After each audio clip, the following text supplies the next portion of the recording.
आज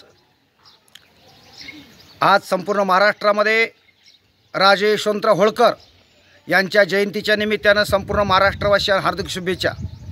आजी सोनियाचा दिन, वर्षे अमृताचा घन,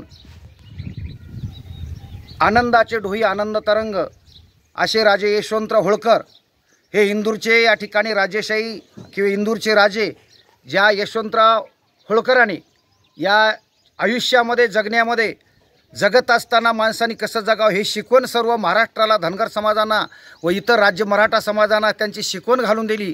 अशा यशवंतरावांनी या ठिकाणी इंग्रजासारख्या धूर्त राजकारण्याला सुद्धा या महाराष्ट्राच्या भूमीमध्ये पळो का सोळो हे करून या ठिकाणी इंग्रजाला हतबल करण्याचं काम केलं आणि महान पराक्रमी राज्य या ठिकाणी त्यांनी अनेक प्रकारचं या महाराष्ट्राच्या भूमीमध्ये इंदूरच्या ठिकाणी राजकारण करून इंदूरचे राज्य म्हणून या ठिकाणी राहिले आणि या भारतामध्ये ज्यांनी सम्राट अशा प्रकारे राज्य करण्याचं कार्य केलं।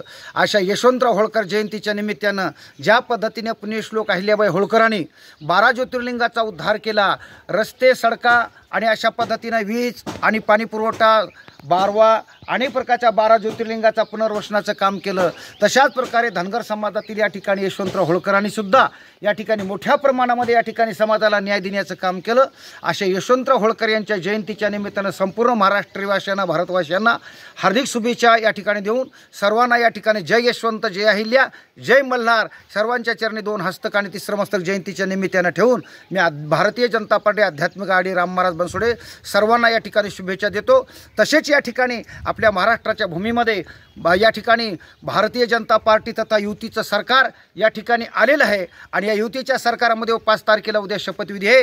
देवेंद्र फडणवीस या ठिकाणी मुख्यमंत्री होणार आहेत किंवा होतील अशा पद्धतीची अपेक्षा करून या ठिकाणी या परभणी जिल्हा हा मागासलेला जिल्हा आहे। अशा या मागासलेल्या जिल्ह्यामध्ये या ठिकाणी जगात जन्मनी भारतात परभणी म्हणायचं नाव आहे, पण या जिल्ह्यामध्ये या ठिकाणी मेघना दिदी या ठिकाणी सारख्या बोर्डीकर या आमदार म्हणून निवडून आल्या, त्यांना मंत्रिमंडळात स्थान मिळावं।